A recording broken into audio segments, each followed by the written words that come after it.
it's Shari here today, and in this video I'm going to be making this advent calendar that's in the shape of a Christmas tree using the gift box die from lawnfawn. So you can see the gift box die right here, and I've already done some prep work and cut out a bunch of my pieces that I'm going to use for this project.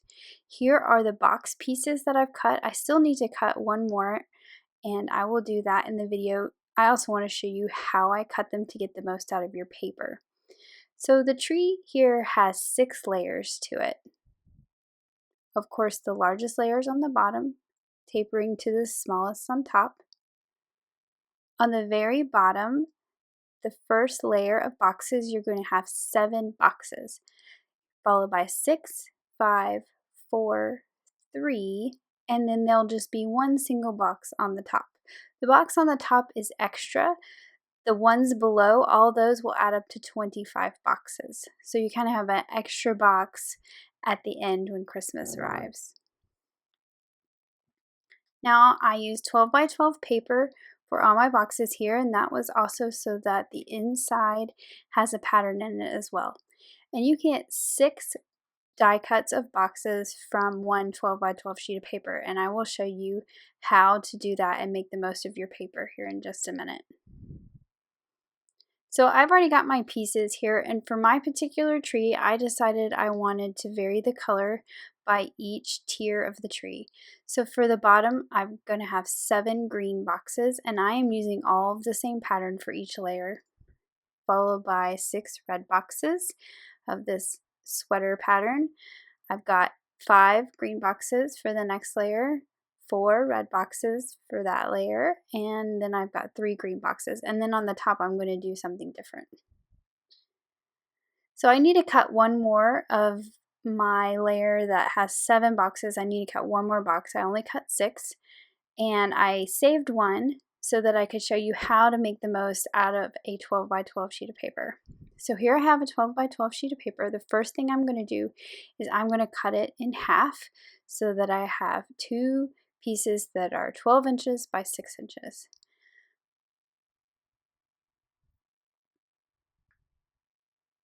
You're going to be able to get 3 boxes out of this half sheet of 12 by 12 paper. You want to take your die and put it as close to the edge as possible and center it up in that 6-inch direction. So I'm just using some tape to stick it down. I'm going to grab a couple of the red ones that I've already cut, and I'm going to lay them in such a way so you can see exactly how this works. So you want to snug up this little corner right here. And if you do that, snug those right next to each other, right inside each other, you can get 3 pieces out of a half sheet of 12 by 12 paper, making 6 pieces out of a whole sheet. So I'm going to assemble a box here. These are very easy to do. You just fold on all those score lines that the die already cuts.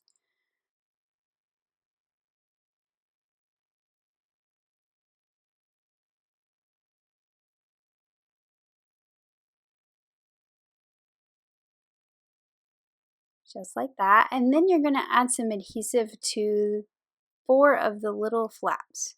So you're going to add adhesive to this flap, same on the other side, and then you're also going to do the same to the bottom. Only those 4 is the only places you need adhesive, and those will stick to the front and the back. You just fold them in and stick them together, lining up those edges. Then these 2 pieces will fold in, and it'll fold over and make your box. So to make our tree, I put it to where the top of the box is going to be facing out. So you can kind of grab it with that little thumb hole and just open the box really easily. I've already done some die cutting for my pieces that I'm going to decorate with. I've cut my numbers using the Finley's 1, 2, 3s. I've also cut some of the mini wreaths in green and red. I'm going to use red on my green boxes and green on the red boxes. And then you can see there I also cut some craft circles. That die comes with the gift box die. I ended up not using that, but it does fit perfectly behind the wreath. And that I was going to do that originally, but I actually liked how it looked without it. Here's what it looks like if you just use the circle, and you can always stamp or handwrite the numbers inside that circle. So through the magic of video, I have made all my boxes here, and I'm going to start to decorate them just with the wreaths. I'm not going to put the numbers on them just yet. So this wreath fits perfectly right on the top of each of these boxes. And of course, the top, again, is the part that's going to face outward on my circle. So it's going to face to the side and not the actual top. And I'm going to put all these red wreaths on my green boxes and all these green wreaths on my red boxes. Now to assemble, what I have here are die cut circles cut with the circle stackables. That largest circle is the largest one, and it just goes down, decreasing by each size. And I cut these in papers that match the boxes that they are going to go with. You're not going to see this circle very much, but you do see it slightly, and so that is why I'm using similar colors. It's not the exact same papers, I just used the scraps that I had in pieces that were big enough. I've also cut some strips of paper here. These are only cut at 1 inch wide. You could cut it a little wider, but you don't want it to be any wider than your boxes, because this is going to help us assemble our shapes and place those boxes perfectly around that circle. Again, I'm using colors that are similar, so because you're going to see it just slightly in the corners possibly. The circle goes on the bottom, and that piece of paper is going to run along the inside here.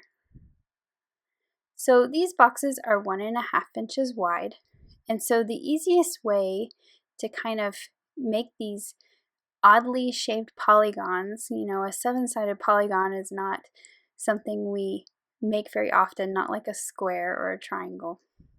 What I'm going to do is I'm going to take this strip of paper and I'm going to kind of score it every 1.5 inches because that is the width of my box. And this will help me bend my polygon around, make it perfect, and then I'll glue it to the circle to keep it in place and stabilize it.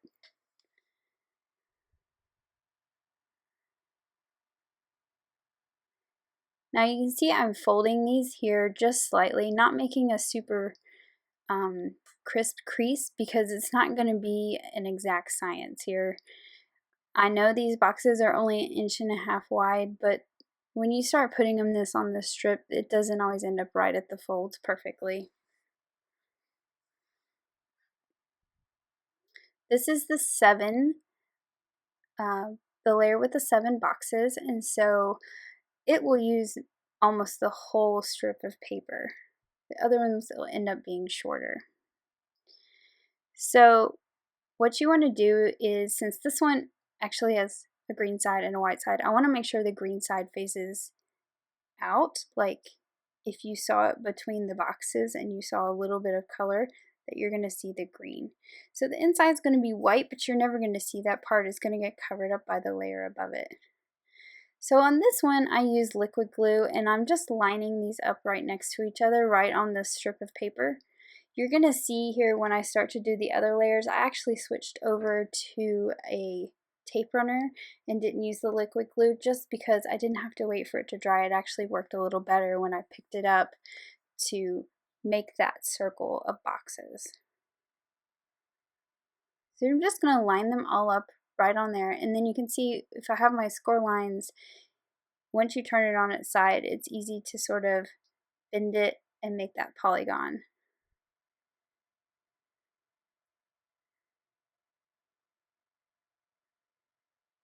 This didn't work quite as well with the liquid glue. They kind of shifted a little bit, so I had to kind of mess with them to get them right back in the right place.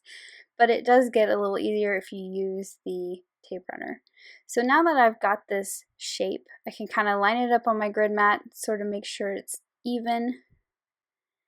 And this is the bottom side that's facing up right now. So I'm just going to put a little glue on the very inside edge of the boxes.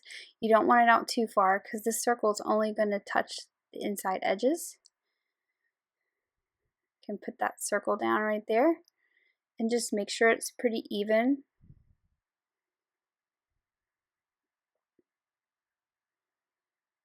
And then since it's liquid glue, I can kind of mess with it and make sure that circle is nice and even and not too wonky and crazy. So now to continue on the same process, I'm going to do the same thing for everyone. But I switched over to that dry adhesive, that tape runner. It seemed to work a little better for holding these things in place. It actually let me pick it up a lot faster too. I didn't have to wait for things to dry.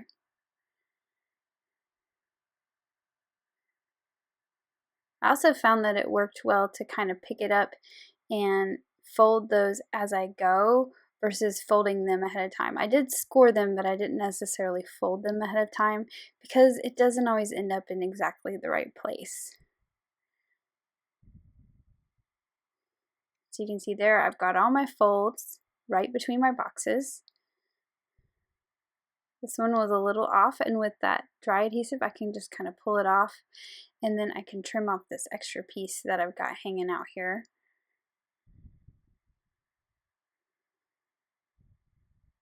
And you can see it doesn't matter that the paper I'm using is not exactly the same, just that it's red, in case any of it starts to peek through.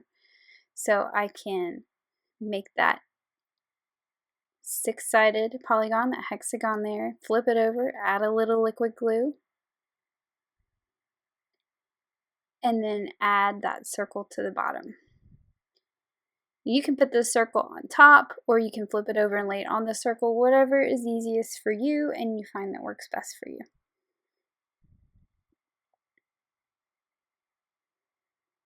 And they'll just stack right on top of each other. So here's super speed. I'm going to do my other boxes here, my other layers. This one is the layer that has 5 boxes. And part of the reason why I don't already have the numbers on these is because I don't want to have to worry about getting them in the right order or putting them on the right color. So to me, it's easier to go ahead and assemble all these layers and then go back and put the numbers on, because I don't have to worry that I got it on the wrong one and messed it up.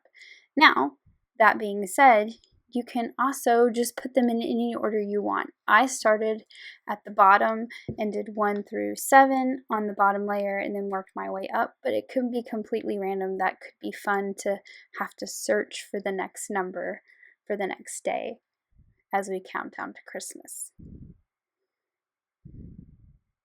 It gets much easier the less you have. There was 4, and this is going to be the layer with 3, so this one's going to be super easy to put together. Like I said before, each of those circles are die cut just with the next size down in the circle stackables. And it works out perfectly fitting with each layer. And they stack on top of each other just like this. Now that I have my layers together, I'm going to start adding my numbers. I cut these numbers out of some white glitter paper, and I went ahead and made sure that I cut all the numbers that I needed, and I'm just going to go in with some liquid glue and glue those right on top. I did cut those craft circles out, and I was going to layer those behind the wreath, but I actually liked that the color of the box showed through, so that's why I kind of abandoned that idea. But like I showed you before, you can always stamp or write the number on those if you don't have numbers to die cut, and you can add your numbers to the boxes that way as well. Now for the top, I've cut a box out of this white sweater pattern paper here. I've also cut 2 of the tiny tags in the star shape out of some yellow cardstock, and I'm going to just stamp the little "Do not open until December 25th" on one of the stars here. This is from the Tiny Tag Saying stamp set. You could actually stamp it on both sides if you wanted, or you could stamp something different on each side, or not stamp anything on it at all.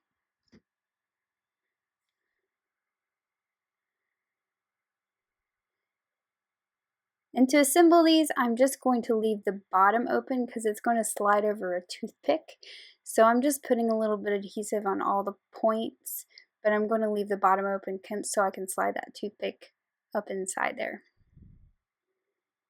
Now to put my twine on, what I'm doing is I am threading it through the back and sort of pulling it through itself like you would a bookmark.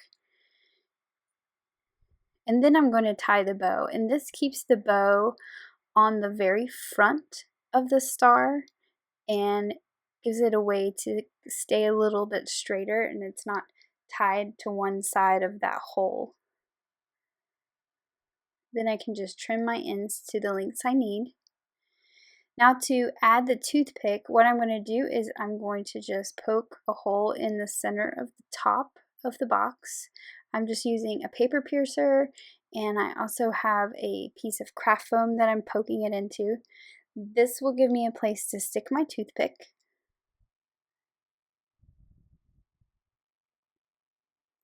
And I'm going to need to trim that toothpick off because it's a little too tall. You could stick it in there and put it all the way in there and not glue it down at all if you didn't want to, but I want to make it a little more stable and so you can open it without a toothpick stabbing you.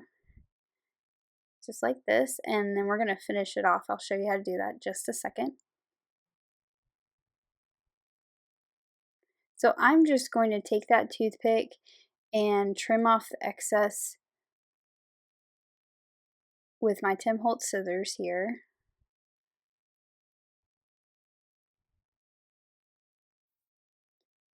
So I've just put that toothpick through the hole just so a little bit sticks out on the underside, and I'm going to add a glob of hot glue here to hold it in place.